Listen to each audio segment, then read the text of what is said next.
Hi everyone, मैं Virendra Malik design 24 के इस यूट्यूब चैनल पर आपका स्वागत करता हूं और आज मैं बात करूंगा आपसे डिजाइन थिंकिंग के बारे में कि डिजाइन है क्या और लोग डिजाइन के बारे में क्या सोचते हैं। देखा जाए तो विदाउट थिंकिंग कुछ भी नहीं हो सकता। अगर हम कुछ सोचेंगे नहीं, अगर हम कुछ बात नहीं करेंगे, उस पर कुछ आइडियाज नहीं निकालेंगे तो कुछ नई चीज़ निकल करके बाहर नहीं आएगी। तो हम बात शुरू करते हैं डिजाइन थिंकिंग के ऊपर। और सबसे पहले एक बड़ा क्वेश्चन ये उठता है कि meaning of design thinking, design सोच का अर्थ क्या है। डिजाइन सोच एक कॉग्निटिव स्ट्रेटेजिक एंड प्रैक्टिकल प्रक्रियाओं का को संदर्भित करता है जिसके द्वारा न्यू कॉन्सेप्ट जैसे new product, new buildings, new मशीनें आदि को डेवलप किया जाता है। अगर देखा जाए तो हम इसको कुछ और भी बोल सकते हैं कि एक डिजाइन थिंकिंग की का सिंपलेस्ट वर्ड क्या है। मतलब अगर सरल शब्दों में देखा जाए, सोचा जाए कि डिज़ाइन थिंकिंग है क्या, तो हम उस बात पे एक ये बताते हैं कि डिज़ाइन थिंकिंग क्रिएटिव प्रॉब्लम्स को हल करने की एक प्रोसेस है। मीन्स डिज़ाइन जो आप सोचते हैं, जो आप थिंक करते हैं, जो आपकी क्रिएटिविटी है, तो आपकी जो क्रिएटिविटी की जो प्रॉब्लम होती है उसको हम हल करते हैं, उसको हम सॉल्व करते हैं और उस सॉल्व करने की प्रक्रिया को मीन्स प्रोसेस को ही हम डिज़ाइन थिंकिंग कहते हैं। डिज़ाइन सोच में एक मानव केंद्रित कोर होता है। अगर उस भाषा में बोले तो design thinking is a process of creative problem solving and design thinking has a human centred core. यह ऑर्गेनाइजेशन को उन लोगों पर ध्यान केंद्रित करता है या करने को प्रोत्साहित करता है और इनकरेज करता है जिनके लिए वे कोई प्रोडक्ट बना रहे हैं। वो बेटर प्रोडक्ट हो सकता है, वो बेटर सर्विस हो सकती है और वो इंटरनल प्रोसेस भी हो सकता है। तो अगर सरल शब्दों में देखें तो ये 3-4 चीज़ें ऐसी हैं जिन पे हम अगर काम करते हैं तो ये सारी प्रोसेस और डिज़ाइन को एक हम सिंपल वर्ड में डिफाइन कर सकते हैं। एक और क्वेश्चन उठता है कि डिज़ाइन सोच क्या है और ये क्यों महत्वपूर्ण है। Means design thinking and why is it important. तो अगर देखा जाए तो डिज़ाइन एक सोच है। डिज़ाइन थिंकिंग अपने आप को एक प्रूफ करने का और रिपीट की जाने वाली समस्याओं को सुलझाने वाला प्रोटोकॉल है। जैसे मान लीजिए कि अगर हमने अपने आप को प्रूफ करना है तो हमने कोई एक डिज़ाइन बनाई और या कोई एक रिपीट डिज़ाइन बनाई, ऑलरेडी पहले से बनी हुई डिज़ाइन है बट उसको हमने रीडिज़ाइन किया। तो रीडिज़ाइन करना और उन सारी चीज़ों को रीडिज़ाइन करके उसको उससे बेटर बनाना और बेटर बना करके उसको बेस्ट ऑप्शन देना, उसकी समस्या जो है, उसकी जो प्रॉब्लम है उसको सॉल्व करना, उसके प्रोटोकॉल के थ्रू रह करके अगर हम किसी भी चीज़ को सॉल्व करते हैं तो नॉर्मली हम उस चीज़ को और बेटर बना सकते हैं। तो अगर हम एक बात और ये कह सकते हैं कि डिज़ाइन थिंकिंग एक प्रूव्ड और रिपीट की जाने वाली समस्याओं को सुलझाने वाला एक प्रोटोकॉल है जो कोई भी बिजनेस और प्रोफेशन बड़े रिजल्ट को प्राप्त करने के लिए करता है। डिज़ाइन सोच रचनात्मक और महत्वपूर्ण सोच को जोड़ती है जो सूचना और विचारों को व्यवस्थित करने, निर्णय लेने, स्थितियों में सुधार करने और नॉलेज प्राप्त करने की अनुमति देता है। तो हम इस तरीके से देखते हैं कि डिज़ाइन सोच क्या है और क्यों महत्वपूर्ण है, मीन्स क्यों इम्पॉर्टेंट है। तो अगर इन सारी चीज़ों को मिला दिया जाए तो एक इम्पॉर्टेंट चीज़ ही नज़र आएगी क्योंकि आप अपने आप को प्रूव भी कर रहे हैं, आप किसी रिपीट ऑर्डर या पुराने डिज़ाइन को आप रीडिज़ाइन कर रहे हैं। बिजनेस और प्रोफेशन का जो नेक्स्ट जो रिजल्ट आएगा आपके डिज़ाइन से, तो ये सारी चीज़ों को अगर देखा जाए तो हम कह सकते हैं कि दिस इज़ द इम्पॉर्टेंट। और अगर हम इस पर बात करें कि goal of design thinking means design सोच का लक्ष्य क्या है, गोल क्या है। गोल मीन्स वो गोल नहीं, गोल मीन्स आपका लक्ष्य, लक्ष्य मीन्स टारगेट। तो डिज़ाइन थिंकिंग कोर्स का संपूर्ण अगर हम गोल देखा जाए तो एक बेटर प्रोडक्ट हो सकता है, बेटर सर्विस हो सकती है, बेटर प्रोसेस हो सकते हैं, बेटर स्ट्रेटेजिक हो सकती है, स्पेस हो सकता है, आर्किटेक्चर हो सकता है और एक्सपीरियंस भी हो सकता है। इन सारी चीज़ों को मिला करके अगर हम डिज़ाइन करते हैं तो इन सारी चीज़ों को मिलाते हैं तो एक डिज़ाइन करने में एक सारी चीज़ें बहुत सारी चीज़ें हेल्प, हमें बहुत सी सारी चीज़ें हेल्प में मिलती है। डिज़ाइन थिंकिंग आपको और आपकी टीम को, मीन्स हम कोई ज़रूरी नहीं है कि हम सिंगल डिज़ाइन करें, एक पूरी टीम होती है किसी एक प्रोडक्ट को बनाने के लिए और सबकी अपनी अपनी राय होती है। तो आप अगर सिंगल बना रहे हैं, सेल्फ बना रहे हैं तो अलग चीज़ है, और अगर आप अपनी टीम के साथ बना रहे हैं तो आप अपनी टीम के साथ मिलकर के उस प्रॉब्लम को सॉल्व करते हैं। तो हम ये कह सकते हैं कि डिजाइन थिंकिंग आपको और आपकी टीम को आपकी समस्याओं के लिए प्रैक्टिकल और इनोवेटिव सॉल्यूशन विकसित करने में मदद। तो गोल हमारा यही होना चाहिए कि अगर हम इस तरीके से काम करते हैं तो टीम के साथ हम काम करें और उस पर हम अपने किसी एक प्रॉब्लम को सॉल्व करें। इसके बाद आता है ये आखिर में, अगर ये सारी चीज़ें हैं तो स्टेप भी होता होगा, इसका कोई ना कोई स्टेप है। तो हम बात करते हैं कि 5 स्टेज ऑफ डिज़ाइन थिंकिंग। एक 5 स्टेज होते हैं, विदाउट स्टेज हम किसी भी चीज़ को डिज़ाइन नहीं करते। तो वो 5 चीज़ें हैं क्या? फर्स्ट है एम्फसाइज, दूसरा है डिफाइन, तीसरा है आइडिएट, चौथा है प्रोटोटाइप और पांचवा है टेस्ट। ये 5 चीज़ें हैं जो हमें स्टेज, जो 5 स्टेज हैं, हम इस स्टेज के बारे में फिर कभी बात करेंगे क्योंकि ये थोड़ा लंबा चैप्टर बन जाएगा हमारा, और हर एक 5 चीज़ के बारे में हम आपको अलग अलग तरीके से समझाएंगे, बट हो सकता है मैं आपको नेक्स्ट वीडियो में समझाऊंगा। फिर बात आती है कि इसके लाभ क्या है। डिज़ाइन थिंकिंग जो होती है वो इम्पोर्टेंट क्यों है, या बेनिफिट क्या है इसके। डिज़ाइन थिंकिंग के बेनिफिट क्या है, बता सकता है कोई? बहुत सारे बेनिफिट। या आपको उन समस्याओं को हल करने के लिए, अपने नए प्लान को बनाने के लिए, इनोवेशन एंड क्रिएटिविटी को अगर हम उपयोग करने का अवसर प्रदान करता है आपको। जो स्टूडेंट्स अपने व्यक्तिगत या व्यावसायिक जीवन में दैनिक आधार पर सामना करते हैं, इस प्रक्रिया में बहुत सारे विचार मंथन और नए विचारों को तैयार करना शामिल होता है, जो स्टूडेंट का ज्ञान का विस्तार करने में मदद करता है। तो स्टूडेंट के ज्ञान को विस्तार करने में मदद करता है। और बात आती है तो कि ये तो बातें होगी, बट अभी एक और देखते हैं कि डिज़ाइन इम्पोर्टेंट क्यों है। Why is design so important. भाई सो लग गया यहाँ पे, सो मीन्स महत्वपूर्ण है ना, ये बहुत सारी चीज़ें। इतना महत्वपूर्ण क्यों है? अरे क्यों महत्वपूर्ण नहीं है यार? सामान्य तौर पर अच्छा डिज़ाइन आपके संदेश को बेहतर तरीके से चित्रित करता है और करने की क्षमता भी रखता है। डिज़ाइन महत्वपूर्ण क्यों है, ये एक सोचने वाली बात है। एक शानदार डिज़ाइन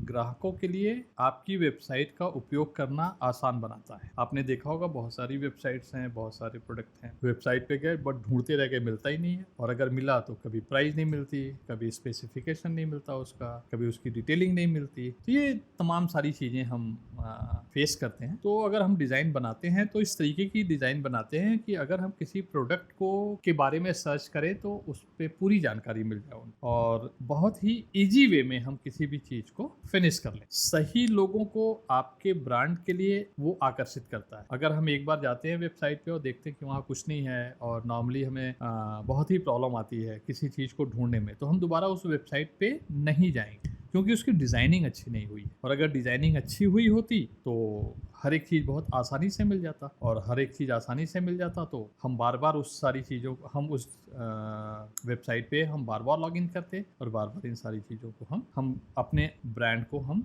यूज़ करते थे। तो ऐसे भी कह सकते हैं कि सही लोगों को आपके ब्रांड के लिए वो डिज़ाइन आकर्षित करता है, और सेकंड के मामले में आपके ब्रांड मूल्यों को भी व्यक्त करता है। इस तरीके से अगर देखा जाए तो ये इसलिए महत्वपूर्ण है क्योंकि हर एक चीज़ बहुत सिंपल, सिमेट्री और इजी वे में होनी चाहिए, जो सब कुछ दिखना चाहिए सामने, कभी कोई प्रॉब्लम नहीं आनी चाहिए। Means design means what? Design का मतलब ही ये होता है कि आपके यूज़ को, जो चीज़ आप यूज कर रहे हैं वो इजीली यूज हो सके, हमें उसमें कोई प्रॉब्लम फेस ना करना पड़े। तो वो एक सिंपल डिज़ाइन हो गया और बहुत ही पॉपुलर डिज़ाइन, तो इसलिए वो हमें इम्पोर्टेंट फील करा। स्किल क्या क्या होनी चाहिए? स्किल एक बहुत बड़ी चीज़ है। कौशल, डिज़ाइन सोच, डिज़ाइन स्किल। कौशल क्या है? What are design thinking skill? Big question mark. Skill क्या होना चाहिए? डिज़ाइन थिंकिंग एक समस्या को सुलझाने की विधि है जिसका उपयोग हमारे अस्थिर, अनिश्चित, जटिल और अस्पष्ट, इसको हम अगर एक इंग्लिश वर्ड दें तो ये होगा VUCA ना, दुनिया से निपटने के लिए क्या किया जाता है। इन सारी चीजों को अगर देखा जाए तो स्टैनफोर्ड के इंस्टीट्यूट ऑफ डिजाइन ने डिजाइन को लोकप्रिय बनाया और यह माना कि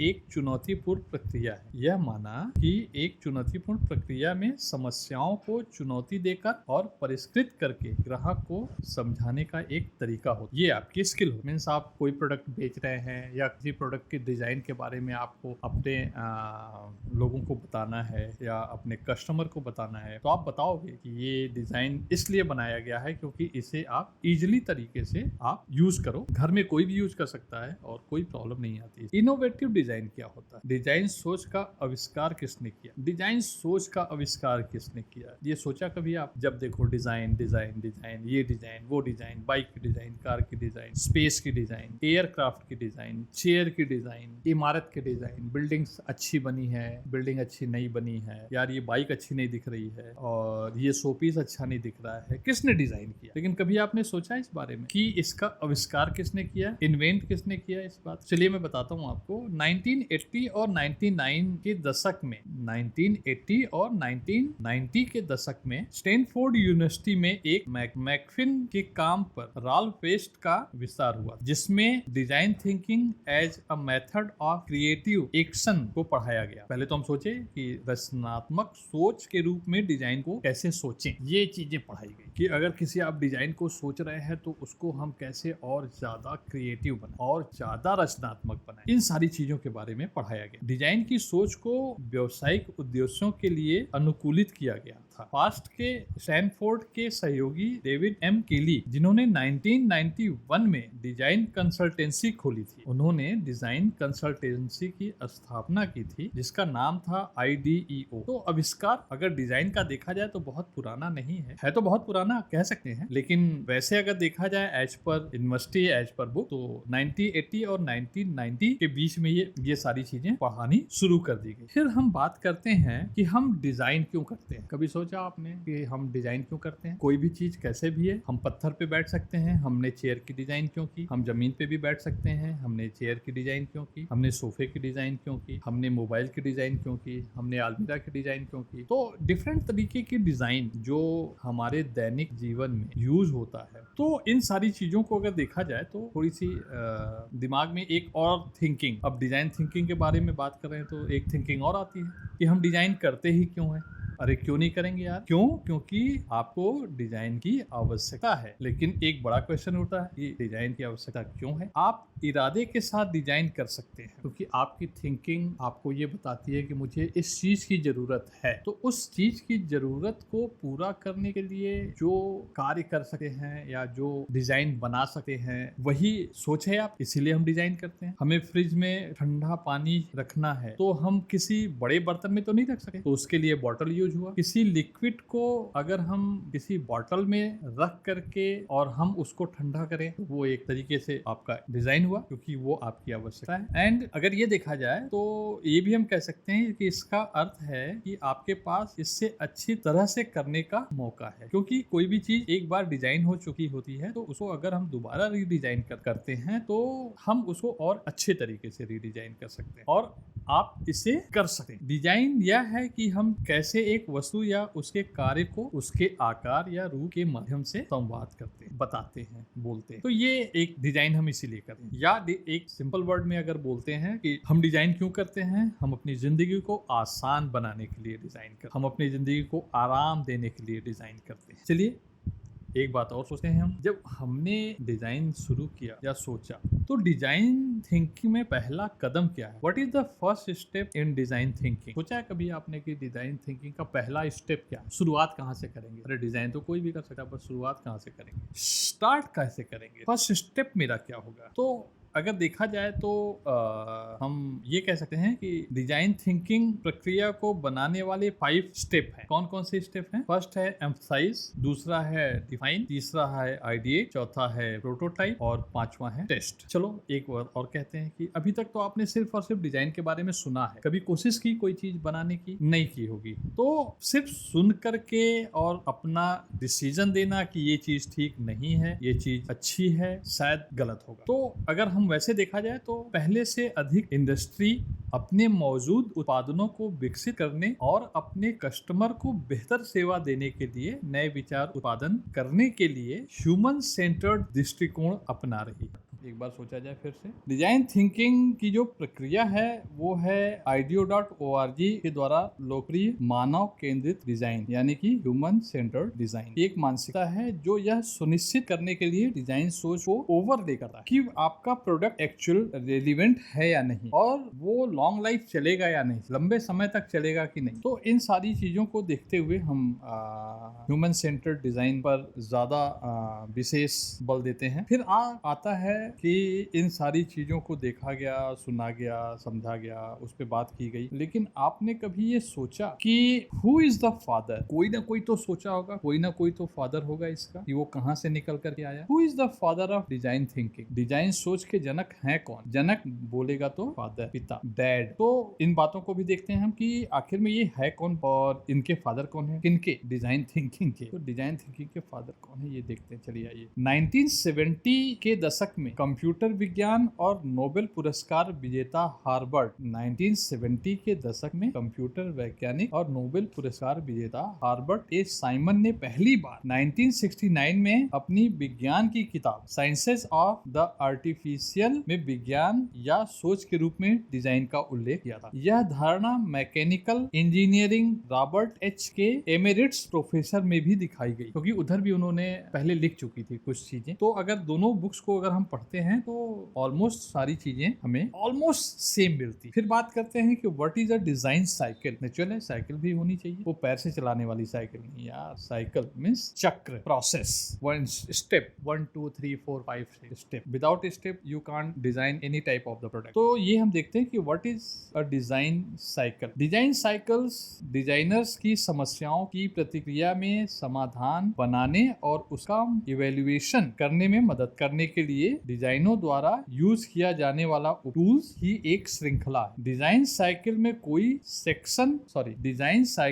कई सेक्शन हो सके, लेकिन इसके सबसे सिंपलेस्ट फॉर्म में यह है कि जांच, प्लान, डिजाइन, क्रिएट और इवेल्युएट। ये इनका एक चक्र होता है। सबसे पहले हम ये जांचते हैं कि सबसे पहले हम जांच से शुरू करते हैं। तो ये हो गया हमारा जांच कि फर्स्ट प्रोडक्ट को लेते हैं तो सबसे पहले हम उसको जांचना शुरू करते हैं। फिर सेकंड स्टेप पे आते हैं कि उसका प्लान क्या था इस प्रोडक्ट को बनाने में। फिर हम तीसरे स्टेप पे आते हैं कि उसकी डिजाइन कैसी है। चौथे पे आते हैं कि उसको कैसे क्रिएट किया गया है। और लास्ट में ये देखते हैं कि उसकी वैल्यू क्या है। तो अगर ये सारी चीजें ठीक है और सब कुछ सिमेट्री में है तो हम इसको कह सकते हैं कि ये एक डिजाइन चक्र है। तो चलिए अब देखते हैं कि एजुकेशन में डिजाइन थिंकिंग का क्या महत्व है, शिक्षा में डिजाइन थिंकिंग का क्या होता है। अगर देखा जाए तो डिजाइन थिंकिंग एक मानसिकता और सीखने, सहयोग और समस्या को हल करने के लिए दृष्टिकोण बनाता है। व्यवहार में डिजाइन प्रक्रिया चुनौतियों की पहचान करने, जानकारी एकत्रित करने, संभावित समाधान उत्पन्न करने, विचारों को परिष्कृत करने और समाधानों के परीक्षण के लिए एक संरचित ढांचा। How does design thinking benefits education? Design की सोच शिक्षा को कैसे लाभ पहुंचाती है? डिजाइन थिंकिंग भी कल्पना, इमेजिनेशन को बल देती है। इसका अर्थ है बहुत सारे विचार उत्पन्न करना। It means generating a lot of idea. Teachers